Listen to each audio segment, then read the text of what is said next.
Good morning बच्चों, की हाल चाल सब बड़े एकदम पे चलेगा। आज मैं आपके लिए लेके आऊं लेक्चर नंबर 3.0 ऑफ साउंड। देखो ई को आपने सुना होगा गूंज, जैसे कि आपने सुना होगा कुछ पिक्चर वगैरह या फिर मूवी वगैरह में देखा होगा, जब हीरो अपनी हीरोइन का नाम लेता है, अगर वो पहाड़ वाले इलाकों में है तो उसका नाम क्या गूंजेगा। जैसे किसी ने नाम लिया, क्या नाम लिया, जैसे कि देखो नाम आपका, भाई लड़की का नाम याद नहीं आ रहा, बड़ी प्रॉब्लम हो गई है। तो जैसे देखो किसी ने बोला खुशबू खुशबू खुशबू खुशबू, तो 3-4 बार क्या होगा, वो आपको नाम क्या होगा सुनाई देगा। ऐसा क्यों होता है, पहाड़ वाले इलाकों में, माउंटेन्स वाले इलाकों में क्या होगा, आपकी जो साउंड है वो क्या होगी, बार बार क्या होगी, आपकी रिफ्लेक्ट होके आएगी। अब जो आपकी साउंड है वो रिफ्लेक्ट होके क्यों आती है, ड्यू टू इको। इको क्या होता है, आपका किसी साउंड का रिफ्लेक्ट होना। तो एक ही आवाज जब आपको बार बार सुनाई दे तो समझ जाना वही क्या होगी, आपकी रिफ्लेक्शन ऑफ साउंड का एक एग्जांपल, जिसको आप क्या बोलोगे, इको। तो इको का मतलब क्या होता है, रिपीटेशन या फिर द रिफ्लेक्शन ऑफ साउंड। ठीक, तो इसकी डिफाइन लिखिएगा। इको क्या होगा, it is the reflection of sound, it is the reflection of sound by the hard surface, by the hard surface. It is the reflection of sound, ये क्या होगी आपकी reflection of sound by the hard surface. अब ये hard surface आपका क्या हो सकता है, माउंटेन्स हो सकती हैं, माउंटेन्स हो सकती हैं आपकी, ठीक है, क्लिफ हो सकती हैं आपकी चोटियां, नेक्स्ट आपकी क्या हो सकती है, वॉल हो सकती है, आपकी दीवार वगैरह भी हो सकती है, जहां से आपकी क्या होगी, आपकी साउंड रिफ्लेक्ट हो जाएगी या फिर आपकी रिपीट होगी। तो it is the reflection of sound by the hard surface. जब आपकी साउंड किसी हार्ड सरफेस से रिफ्लेक्ट होकर आती है ना, तो उसी को क्या बोलोगे आप, इको। जब एक आवाज आपको बार बार सुनाई दे, जब आपको एक आवाज बार बार सुनाई दे वही वाली, और पूरी कंप्लीट होनी चाहिए, ऐसा नहीं कि बीच में से कट हो गई। अगर आपने कुछ बोला है तो वो पूरा वर्ड आपको कंप्लीट सुनाई देना चाहिए। जैसे कि आपने बोला राम, तो आपको पूरा कंप्लीट राम सुनाई देगा, राम राम राम, और धीरे धीरे उसकी जो इंटेंसिटी वो क्या हो जाएगी, कम। अगर आपको ऐसा कहीं मिल रहा है तो आप समझ जाना कि वहां पे क्या प्रोड्यूस हो रही है, इको। अब इको की क्या होंगी, कुछ ना कुछ कंडीशन होती है। अब ऐसा तो नहीं है कि आप यहाँ पे खड़े हुए हो, आपने क्लास में कुछ बोला, क्लास में आपकी इको प्रोड्यूस होगी। क्या क्लास में इको बन सकती है, बन सकती है, बस उसकी जो कंडीशन है वो आपकी क्या होनी चाहिए, फॉलो होनी चाहिए। अब देखो कुछ आपकी कंडीशन है जब आपकी इको प्रोड्यूस होगी, मतलब आप कैसे पहचानोगे कि आपकी इको प्रोड्यूस हो रही है, क्योंकि आप आगे चल के एक शब्द और सुनोगे, रिवर्बरेशन, रिवर्बरेशन। अब देखो रिवर्बरेशन क्या होता है वो आगे चल के सीखोगे, तो आपको पहले पहचानना तो आना चाहिए ना, आप कौन कौन सी कंडीशन है जिनके थ्रू आप पहचान सकते हो कि आपकी इको प्रोड्यूस हो रही है। देखो पहली कंडीशन आपकी, first condition, the time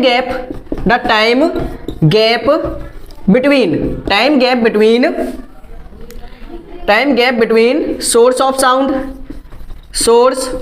sound and repetition of sound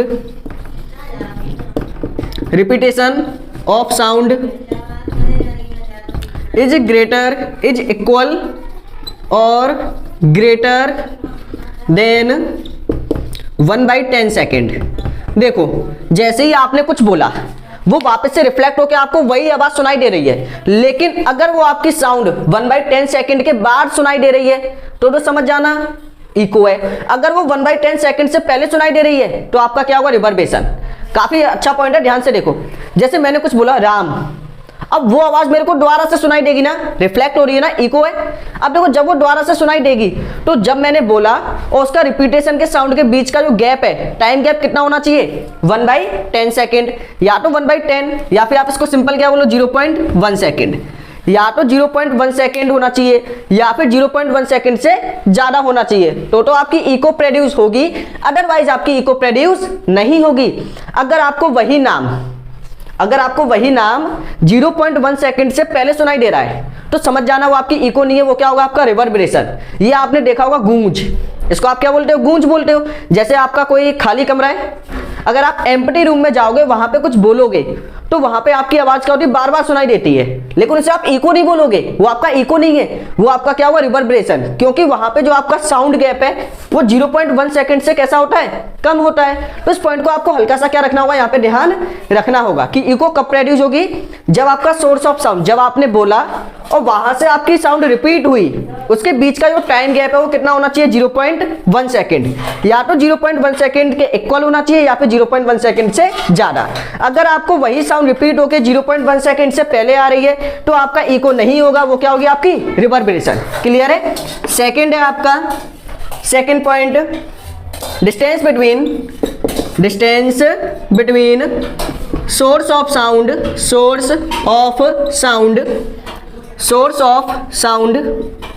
and obstacles या फिर hard surface.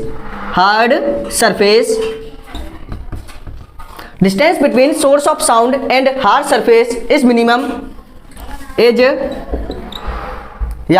Distance is 17.2 metre. यहां पे लिख देना आप मिनिमम डिस्टेंस। अब देखो इस पॉइंट को ध्यान से समझना। जैसे कि ये आपकी माउंटेन है, आप यहां पर हो, आपने यहां से कुछ बोला, आपने यहां से क्या निकाली, कुछ आवाज निकाली, ठीक है। तो आपके आवाज मतलब जो सोर्स ऑफ साउंड है, साउंड यहां से निकल रही है ना, तो यहां से लेके माउंटेन तक की यहां से क्या होगी आपकी साउंड रिफ्लेक्ट होगी, यही है ना।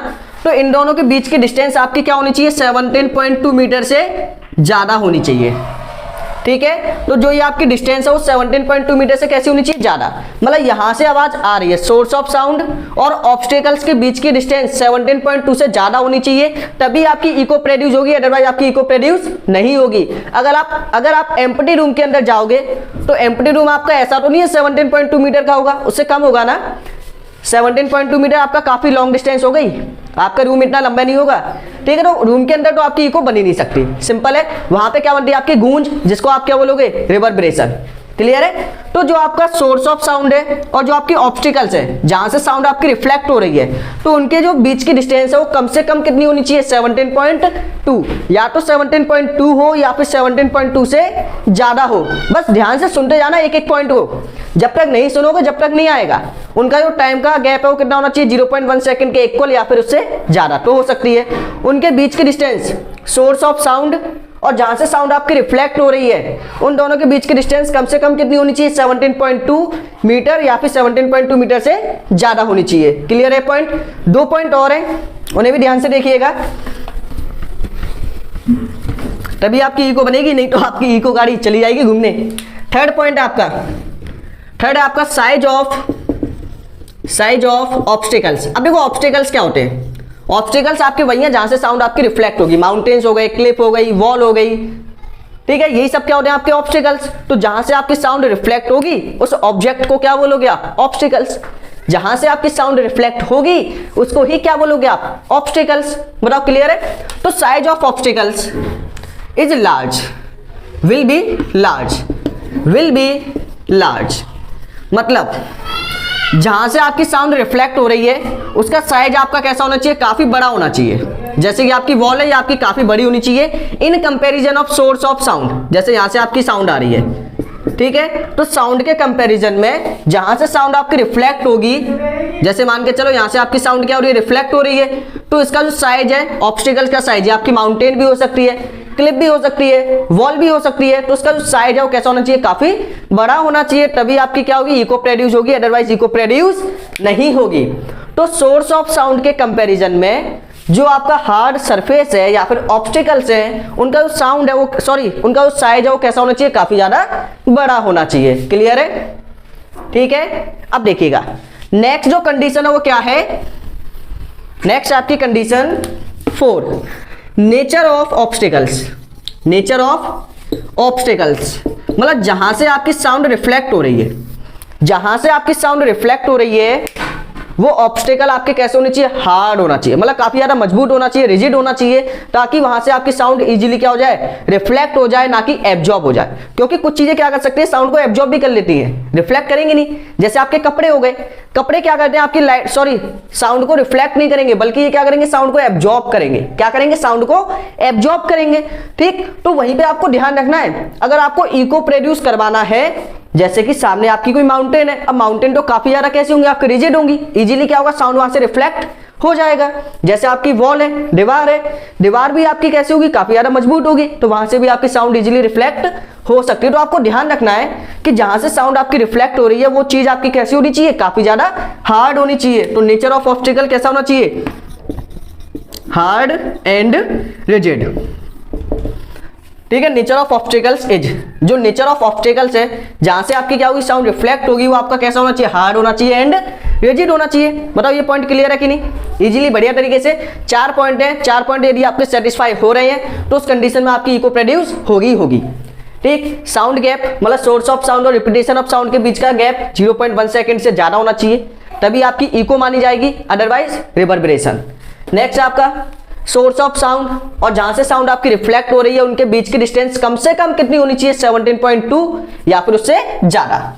साइज ऑफ ऑब्स्टेकल्स बहुत बड़े होनी चाहिए, जहां से भी आपकी साउंड रिफ्लेक्ट होगी वापस लौट के आएगी वो चीज आपकी कैसी होनी चाहिए, काफी ज्यादा बड़ी। जैसे मैंने कुछ बोला हो, यहां से साउंड वापस लौट के आई तो ये आपकी कैसी होनी चाहिए, काफी बड़ी। अब ये इतनी बड़ी नहीं है, बहुत बड़ी होनी चाहिए, वहां से लेके यहां तक ऐसा। नेक्स्ट आपका नेचर ऑफ ऑब्स्टेकल, जहां से आपकी साउंड रिफ्लेक्ट हो रही है वो आपका काफी ज्यादा हार्ड होना चाहिए और रिजिड होना चाहिए। बताओ 4 पॉइंट आपको क्लियर है कि नहीं। जल्दी से याद कर डालो भाई, अभी से अभी के अभी याद करो, करिएगा ऐसे। हो गया, चलिए अब हम देखते हैं कौन कौन से एनिमल्स हैं या फिर कहां कहां पर आपका इको यूज होता है। देखो इको को कौन कौन यूज कर सकते हैं, पॉइंट नोट डाल के लिखना। इको कैन बी यूज्ड, या फिर ये लिखो इको यूज बाय फिशरमैन। जो भी मछली पकड़ने जाते हैं ना वो किसका यूज करते हैं, इको का। मतलब वो क्या करेंगे, एक साउंड आवाज लगाएंगे, अगर आवाज आपकी जल्दी लौट के आ रही है तो समझ जाओ बीच में आपकी कोई मछली वगैरह है जिन्हें आप इजीली पकड़ सकते हो, तो फिशरमैन आपका इसका यूज करते हैं इको का। सेकंड आपके कौन यूज करते हैं इको का, बैट, चमगादड़ हो गई आपकी। नेक्स्ट आपकी डॉल्फिन्स हो गई, डॉल्फिन्स भी क्या करती हैं आपकी इको का यूज करती हैं। ठीक है, वो कैसे करती है इतना तो आपका डिटेल में नहीं है, बस इतना याद रखो कि इको कौन कौन यूज कर सकता है। मतलब echo is used by bats हो गई, फिशरमैन हो गए, डॉल्फिन्स हो गई। क्लियर, जल्दी से नोट करिएगा इसको।